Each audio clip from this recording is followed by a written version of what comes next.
Hello 12 CBSE students. So இன்னைக்கு physics chapter 1ல நம்ம இந்த question discuss பண்ண போறோம். A particle of charge 2 microcoulomb and mass 1.6 grams அப்படின்னு கொடுத்திருக்காங்க. So நான் given எல்லாம் இங்க எழுதிக்கிறேன். So givenல என்ன கொடுத்திருக்காங்க? So charge Q is equal to 2 microcoulomb and mass எவ்வளவு கொடுத்திருக்காங்கன்னு பாத்தீங்கன்னா 1.6 gram, that is 1.6 into 10 to the power of minus 3 kilogram. சரிங்களா? is moving with the velocity. So initial velocity எவ்வளவு கொடுத்திருக்காங்க? 4i cap meter per second கொடுத்திருக்காங்க. So this is initial velocity. At t is equal to 0, the particle enters a region of electric field. என்ன கொடுத்திருக்காங்கன்னு பாத்தீங்கன்னா, so 80 i cap, that is x axis, plus 60 j cap, which is in Newton per coulomb அப்படின்னு எடுத்திருக்காங்க. சரிங்களா? Find the velocity of the particle at t is equal to 5 second. இதுதான் given. So இந்த given-ஐ first தெளிவாக எழுதிக்கோங்க. சரிங்களா? So நான் என்ன பண்ண போகிறேன் அப்படின்னா, நியூட்டன் செகண்ட் லாலேருந்து ஸ்டார்ட் பண்ணுறேன். F is equal to ma. F is equal to maலேருந்து ஸ்டார்ட் பண்ணுறேன். அண்ட் நமக்கு இங்கே சார்ஜ் அண்ட் எலக்ட்ரிக் ஃபீல்டு இருக்கிறதுனால இந்த ஃபோர்ஸை நான் எப்படி எழுதிக்கலாம்னா QE அப்படின்னு எழுதிக்கலாமா? QE is equal to A. சரிங்களா? நம்ம என்ன கண்டுபிடிக்கணும்? Find the velocity. அப்போ ஈக்குவேஷன் ஆஃப் மோஷன் எடுத்துக்கலாம். டைம் இருக்கிற மாதிரி ஒரு ஈக்குவேஷன் ஆஃப் மோஷனை நான் எடுத்துக்கிறேன். அப்போ எனக்கு ஆக்சலரேஷன் தேவைப்படும் இல்லையா? நான் ஃபஸ்ட்டு ஆக்சலரேஷனை இங்கேருந்து நான் கேல்குலேட் பண்ணிக்கிறேன். சரியா?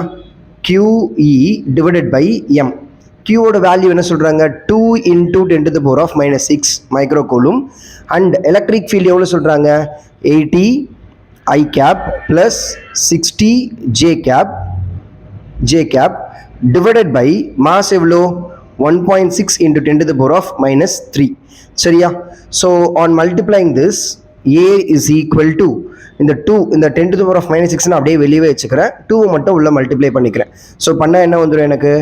160 I cap plus 120 J cap into 10 to the power of minus 6 divided by 1.6 into 10 to the power of minus 3 இருக்கு இல்லையா? இந்த பவர்ஸ் இங்கே கேல்குலேட் பண்ணிட்டோம் அப்படின்னா 10 to the power of minus 3 வந்துடும். அண்ட் இந்த 1.6-ஐ நம்ம இங்கே டிவைட் பண்ணிட்டோம் அப்படின்னா என்ன கிடைக்கும்? 100 இல்லையா? அண்ட் இங்கே you will be getting 75. So acceleration என்ன கிடைக்குது நமக்கு? A is equal to 100 I cap plus 75 J cap அப்படின்னு கிடைக்குது. இது வரைக்கும் உங்களுக்கு புரியுதான்னு பாருங்க. into 10 to the power of minus 3 meter per second inverse cube, sorry inverse square. சரிங்களா? இது உங்களோட ஆக்சலரேஷன். சரிங்களா? ஸோ இது வரைக்கும் உங்களுக்கு புரியுதான்னு பாருங்க. இப்போ நான் என்ன பண்ணுறேன்? வெலாசிட்டி வேணும். ஸோ நான் என்ன பண்ணுறேன்னா ஈக்குவேஷன் ஆஃப் மோஷனை நான் எடுத்துக்கிறேன். சரிங்களா? வேர் V is equal to U plus AT அப்படின்ற ஃபார்முலா எடுத்துக்கலாமா? V is equal to U எவ்வளோ கொடுத்துருக்கோம்? Initial velocity is 4 I cap plus acceleration நான் இங்கே கண்டுபிடிச்சிட்டேன்.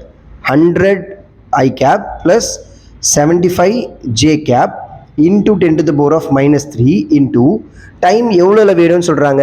Velocity of the particle at the time என்னது? 5 seconds. So into 5. சரிங்களா? ஸோ 4 I cap இந்த 5 உள்ள மல்டிப்ளை பண்ணிக்கலாம். பண்ணிங்கன்னா என்ன வந்துடும்?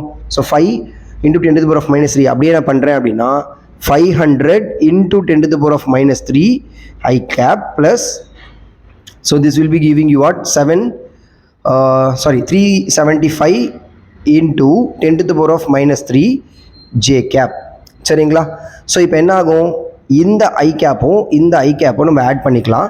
So 10 to the power of minus 3 போது நான் என்ன பண்ணிக்கலாம்? 3 டெசிமல் தள்ளி வச்சிட்டோம்னா V is equal to 4 I cap plus 0.5 I cap. And இங்கேயும் நான் என்ன பண்ணுறேன்? 10 to the power of minus 3க்கு டெசிமல்ஸ் தள்ளி வச்சோம் அப்படின்னா 0.375 J cap. சரிங்களா? இப்போ இந்த ரெண்டு ஐ கேப்பை நம்ம ஆட் பண்ணிக்கலாம். ஆட் பண்ணிட்டீங்க அப்படின்னா V is equal to 4.5 I cap plus 0.375 J cap. சரிங்களா? So this is your answer, which is metre per secondல இருக்கும். So V is equal to the final velocity will be 4.5 I cap plus 0.375 J cap meter per second. So இதுதான் உங்களோட answer. Thank you.